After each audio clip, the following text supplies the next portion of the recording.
By the time the final whistle ended World Cup 2026 and attracted 6,810,966 stadium spectators. Average final ticket resale prices had moved beyond $11,000, and for the first time in World Cup history, the final would include an 11-minute halftime show inside an 80,663 capacity stadium, with organizers targeting a worldwide audience of up to 2 billion people. And FIFA had budgeted nearly $9 billion of revenue for 2026 alone. But in Mexico, one of the three host countries expected to benefit from tourism and visitor spending, reported hotel and restaurant activity fell during part of the tournament period. That contradiction tells us what this World Cup really became. Not simply the biggest football tournament ever staged, but one of the most complex temporary business, media, and technology systems ever built. So as we move through the numbers, keep three questions in mind. Who owns the upside? Who keeps the tournament running? And who carries the cost? Spain won the 2026 World Cup after defeating Argentina 1-0 in the final at New York, New Jersey Stadium. The match was decided after extra time. The official gate was 80,663, and total tournament attendance reached 6,810,966. But the result was only the final number in a much larger system. The first important number is 48 teams. That was 16 more than the 32-team format used from 1998 to 2022. On one level, expansion meant inclusion. More countries qualified. More supporters saw their nation on the world stage. More players, including those from smaller football markets, gained access to the tournament. But 48 teams also produced 104 matches, 40 more than Qatar 2022. That is a 62.5% increase in match inventory.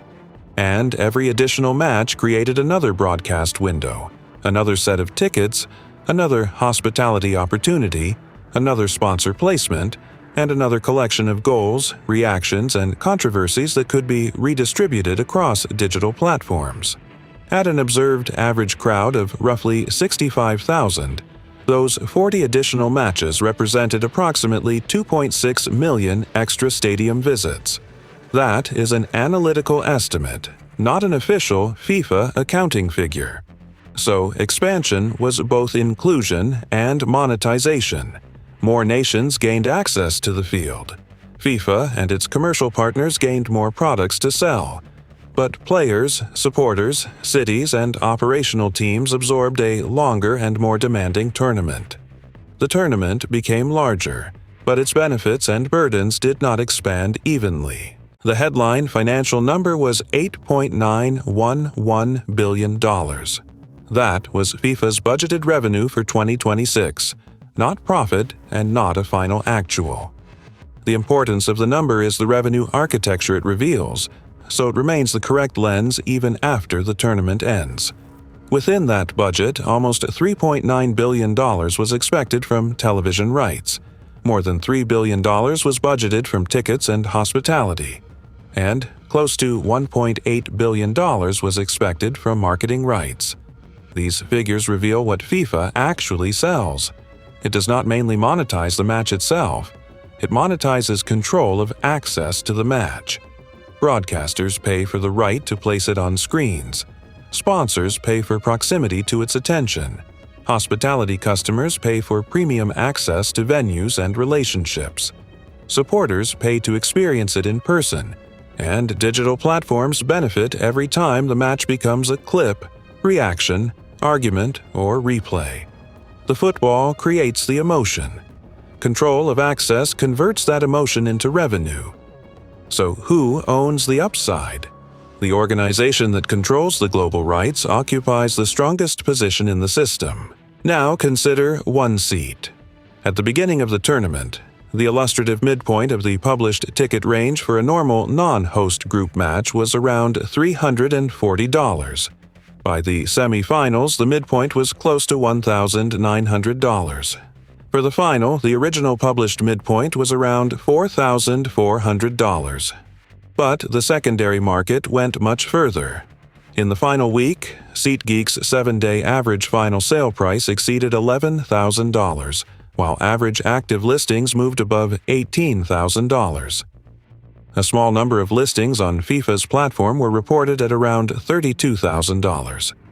These were dated market snapshots, not a final completed market average.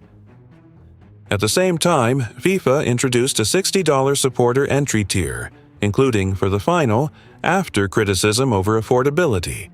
That is an extraordinary range. The same tournament could offer a $60 access tier, while producing a secondary market where one final ticket cost more than many households earn in months. FIFA described its model as variable pricing. Reuters characterized the live, demand-responsive process as dynamic pricing. The terminology differs, but the underlying mechanism is clear. Scarcity and demand changed what access was worth. The ticket was no longer only an admission product. It had become a scarcity-priced asset. Premium sellers and resellers gained pricing power. Supporters carried the access cost. And the third-place match provided an important reminder. When demand softened, prices were cut. The exact final market price could change by the hour. The stable lesson is that scarcity creates value only while enough buyers still want what is scarce. The next number is 20 billion video views, reached before the quarterfinals. That does not mean 20 billion people watched complete matches. It means the World Cup was broken into goals, celebrations, referee decisions, player reactions, creator clips, memes, highlights, and arguments, then distributed repeatedly across platforms. The tournament was sold into more than 220 broadcast territories. Its International Broadcast Center also produced thousands of hours of additional non-live material. And beneath those views sat something even more valuable: identities. During the tournament, FIFA added millions of new registrations, distributed physical and digital fan IDs, grew social audiences, and brought more users into its apps and rewards ecosystem. This is strategically important. The traditional World Cup was a 4-year broadcast event. The emerging World Cup is an always-on customer platform. The match produces the original moment. Broadcasters, platforms, creators, and sponsors extend its commercial life. And FIFA gains direct relationships with supporters that can continue after the stadium's empty. The tournament did not only capture attention, it captured data, identity, and the possibility of future transactions. The final was staged at New York, New Jersey Stadium, whose confirmed World Cup capacity was 80,663. That represented a potential in-stadium audience of just over 80,000 before the global broadcast audience was counted. FIFA projected that the final itself could draw more than 1 billion viewers worldwide. The contrast shows how one match can exist simultaneously as a physical event for tens of thousands and a media event for an audience measured in hundreds of millions or more. At halftime, the tournament crossed another line. For the first time in World Cup history, the final included a dedicated halftime entertainment show. The performance was designed to last 11 minutes, bringing together global artists including Madonna, Shakira, BTS, Justin Bieber, Burna Boy, Gustavo Dudamel, and the PS22 chorus. But the more important numbers sat behind the performance. FIFA and Global Citizen said the show was being built for a potential worldwide audience of up to 2 billion people. It also supported the FIFA Global Citizen Education Fund, which was targeting $100 million. More than $50 million had already been raised before the final, including $1 from every World Cup ticket sold. Operationally, the spectacle was not simple. Broadcasting sources said the stage could require around 7 minutes to install and roughly the same time to dismantle and clear, extending the normal halftime interval.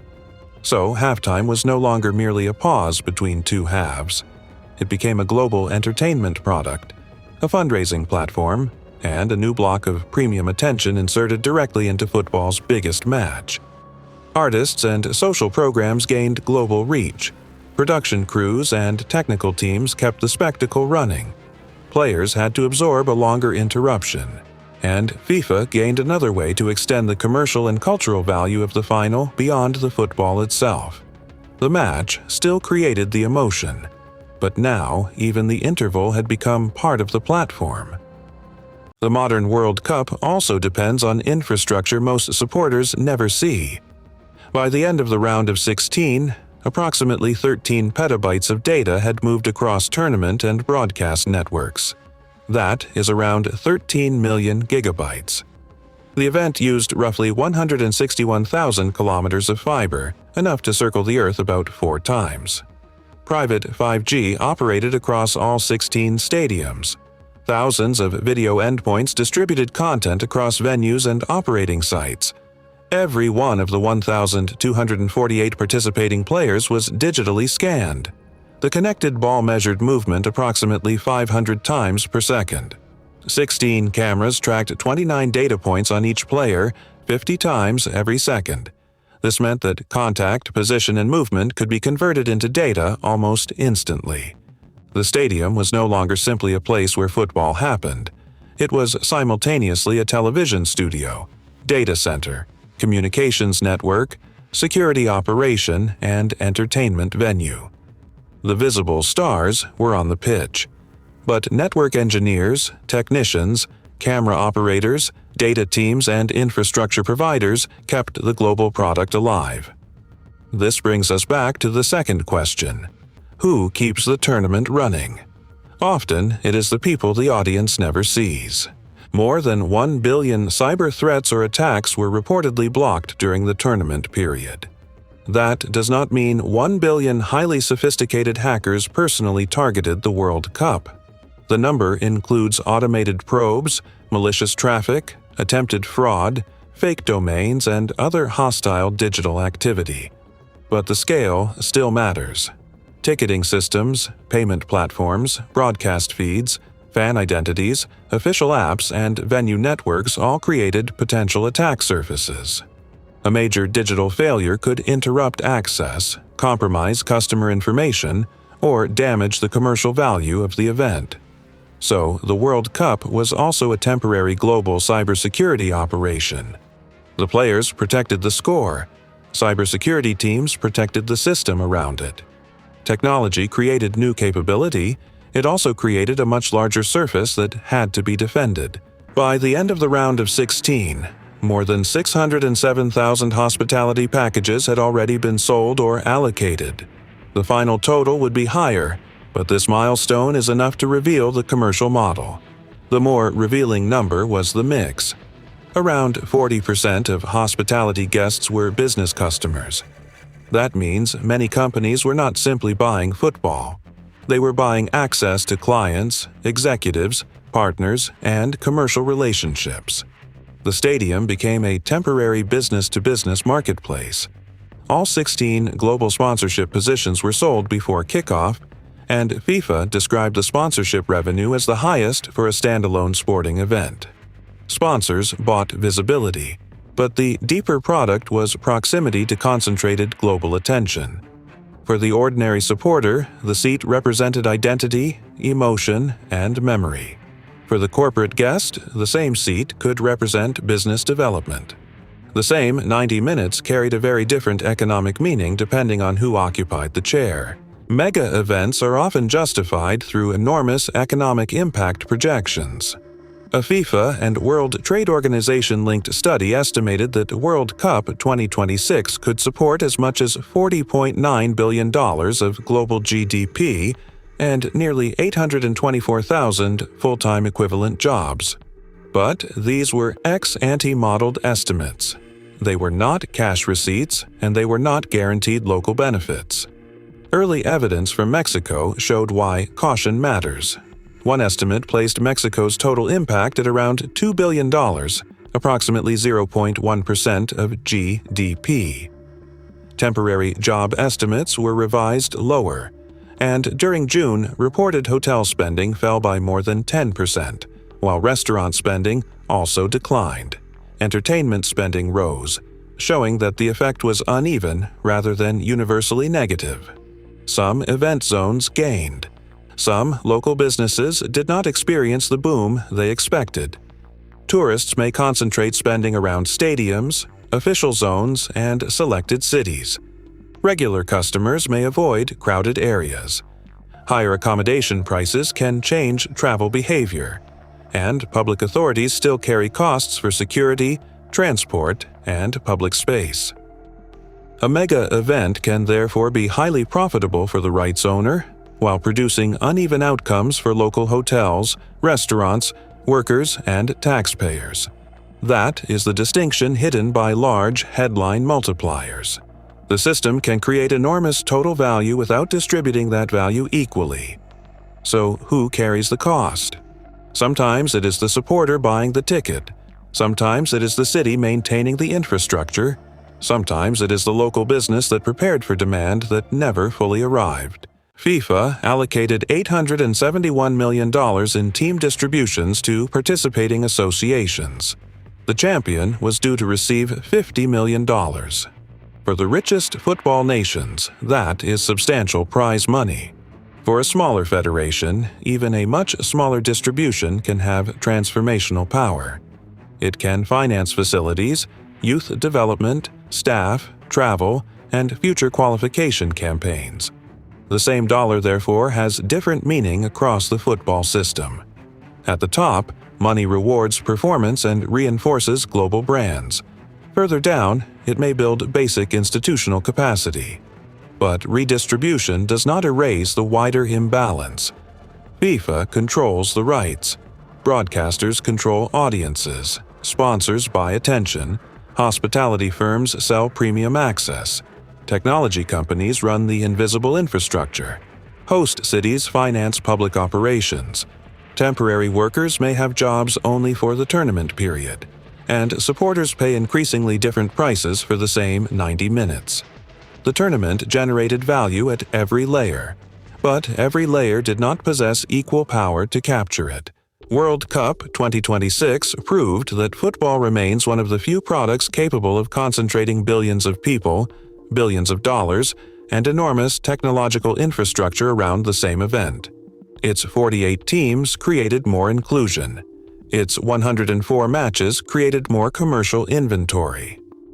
Across those matches, the tournament produced 308 goals, an average of 2.96 goals per match.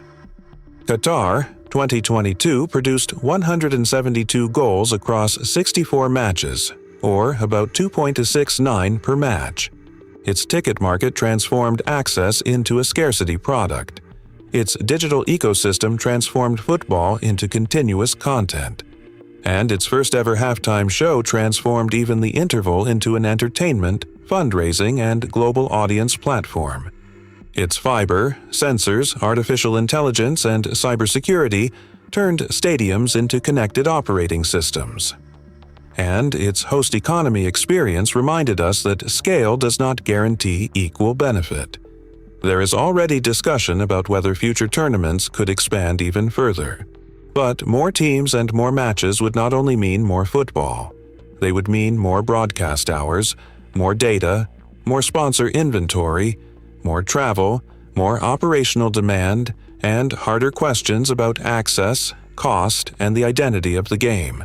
So, the enduring questions are not only how big the World Cup became, they are who owns the upside, who keeps the tournament running, and who carries the cost. The match created the emotion, but the system around the match decided how that emotion was priced, distributed, and monetized. This is Lessons Untold. We look beyond the spectacle to understand the money, technology, people, and systems shaping the world around us. If this video gave you a new perspective on the World Cup, subscribe and join us for the next story.